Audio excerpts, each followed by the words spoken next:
గౌరీ చీకట్లో ఒంటరిగా కూర్చుని ఏడుస్తూ ఉంటుంది. ఆమె చేతిలో కార్తీక్ గతంలో ఇచ్చిన ఒక చిన్న జ్ఞాపకం ఉంటుంది. కన్నీళ్లతో, మాటిచ్చారు, ప్రాణం ఇస్తానన్నారు, కానీ నా కళ్ళ ముందే ఆమె వేలికి ఉంగరం తొడిగారు. నా నమ్మకం ముక్కలైపోయింది బాబుగారు. మీరు మీ తల్లిని ప్రేమించారు, కానీ నా ప్రేమను బలి చేశారు. అప్పుడే కిటికీ దగ్గర నీడ కనిపిస్తుంది. కార్తీక్ వస్తాడు. గౌరీ, తలుపు తీయే. గౌరీ లేవకుండానే, వెళ్ళిపోండి బాబుగారు. ఇప్పుడు మీరు ఒకరికి కాబోయే భర్త. ఈ పని మనిషి గది దగ్గర మీకేం పని? గౌరీ, నేను చెప్పేది విను. అమ్మ ప్రాణం మీదకు తెచ్చుకుంది. నేను నిస్సహాయుడిని అయిపోయాను. నిస్సహాయత అంటే ఏంటో నాకు తెలుసు బాబుగారు, కానీ మోసం అంటే ఏంటో ఈ రోజే తెలిసింది. మీరు నా తాళిని గౌరవించలేకపోయారు. ఆ ఉంగరం కేవలం ఒక ఇనుప ముక్క గౌరీ.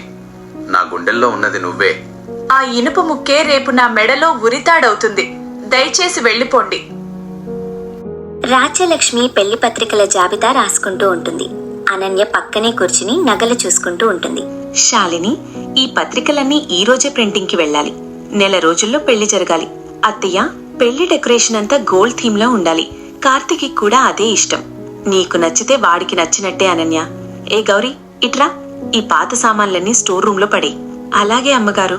గౌరీ, నా పెళ్లి చీరలు వచ్చాయి, అవి జాగ్రత్తగా సర్దు. ఒక్క దారం మూడినా నీ జీతం కోసేస్తాను. స్టోర్ రూమ్ లో మధ్యాహ్నం గౌరీ సామాన్లు సర్దుతుండగా ఒక పాత పెట్టె కింద పడి తెరుచుకుంటుంది. అందులో కొన్ని పాత డైరీలు, మరికొన్ని ఫోటోలు ఉంటాయి. ఆమెకు మళ్ళీ అదే ఫోటో కనిపిస్తుంది, కానీ ఈసారి అది పూర్తి ఫోటో.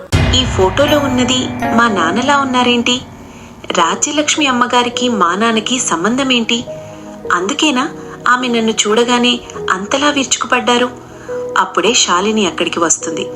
గౌరీ ఆ ఫోటోను త్వరగా దాచుకుంటుంది. గౌరీ, ఇక్కడేం చేస్తున్నావు? అక్క నిన్ను పిలుస్తోంది. వస్తున్నానమ్మగారు. గౌరీ ఆ దాచుకున్న ఫోటోను మళ్లీ తీసి చూస్తుంది. ఆమె కళ్ళలో కసి కనిపిస్తుంది. ఒకవేళ నా అనుమానం నిజమైతే ఈ ఇంట్లో నేను పని మనిషిని కాదు, ఈ ఇంటికి నేనే వారసురాల్ని కావాలి. రాజ్యలక్ష్మి గారు దాస్తున్న నిజమేంటో నేను తెలుసుకుంటాను.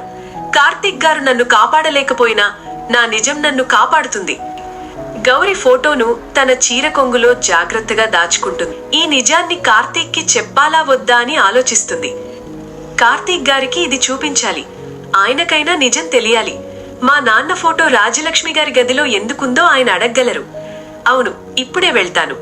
గౌరీ మెల్లగా అడుగులు వేస్తూ మెయిన్ హౌస్ లోకి ప్రవేశిస్తుంది.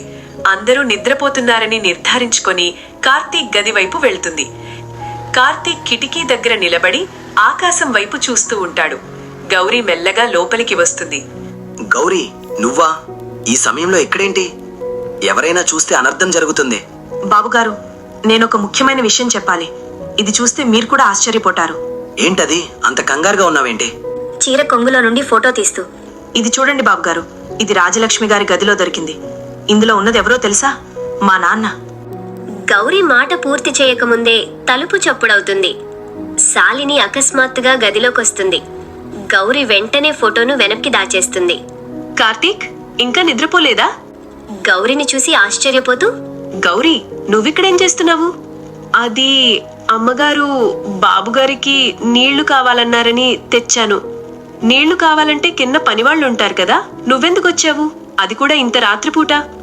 నేనే పిలిచాను పిన్ని, రేపు ఆఫీస్ ఫైల్స్ కొన్ని సర్దమని చెప్పడానికి. అనుమానంగా చూస్తూ, సరే గౌరీ, నువ్వు వెళ్ళు. కార్తీక్, నువ్వు త్వరగా పడుకో. రేపు అనన్యతో కలిసి గుడికి వెళ్ళాలి. రాజ్యలక్ష్మి పూజ గది నుండి బయటకొస్తుంది.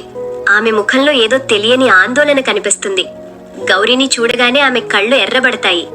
గౌరీ, నిన్న రాత్రి నువ్వు మెయిన్ హౌస్ లో తిరుగుతున్నావట కదా, శాలిని చెప్పింది. ఏం పని నీకిక్కడ? అమ్మగారు, అది ఇంకొకసారి కనిపిస్తే నీ కాళ్ళు విరగ్గొట్టి బయటపడేస్తాను. వెళ్ళు, పెరట్లో గడ్డికోయ్. గౌరీ గడ్డి కోస్తూ ఉండగా అనన్య అక్కడికొస్తుంది. ఆమె చేతిలో ఒక ఖరీదైన ఉంగరం ఉంటుంది. చూసావా గౌరీ, కార్తీక్ నాకిచ్చిన ఉంగరం ఎంత మెరుస్తోందో. నీలాంటి వాళ్లకి ఇలాంటివి కలల్లో కూడా దొరకవు. ఉంగరం మెరిస్తే సరిపోదమ్మగారు, మనసు కూడా మెరవాలి. ఏంటి నాకు నీతులు చెబుతున్నావా? నీ స్థాయి ఏంటో మర్చిపోకు. నువ్వీ ఇంటికి కేవలం ఒక బానిసవు మాత్రమే. Karthik office room. కార్తీక్ పనిలో నిమగ్నం అవ్వాలని ప్రయత్నిస్తాడు, కాని గౌరీ కన్నీళ్లు అతన్ని వెంటాడుతుంటాయి. అతను తన ఫోన్ తీసి ఒక నంబర్కి డయల్ చేస్తాడు. హలో, ఆ పాత కేసు వివరాలు కావాలి. మా అమ్మగారి గతం గురించి, ఆ ఫోటోలో ఉన్న వ్యక్తి గురించి నాకు పూర్తి సమాచారం కావాలి. ఎవ్వరికీ తెలియకూడదు. అతను ఫోన్ పెట్టేయగానే రాజ్యలక్ష్మి లోపలికి వస్తుంది. కార్తీక్, పెళ్లి షాపింగ్కి వెళ్ళాలి, రెడీ అవ్వు. నాకు పనుందమ్మా. పని కంటే పెళ్లి ముఖ్యం. అనన్య బయట వెయిట్ చేస్తోంది, రా. కార్తీక్ కి ఒక ఫోన్ కాల్ వస్తుంది. అతను చాలా సీరియస్ గా వింటాడు. ఏంటి, ఆ వ్యక్తి పేరు శివయ్య అని తేలిందా? ఆయనకి మా అమ్మకి పాత పరిచయం ఉందా? సరే, ఆ ఊరి వివరాలు పంపండి. నేను రేపే బయలుదేరుతున్నాను. అతను ఫోన్ పెట్టేయగానే తనలో తాను అనుకుంటాడు, శివయ్య, గౌరి తండ్రి పేరు కూడా శివయ్యే కదా?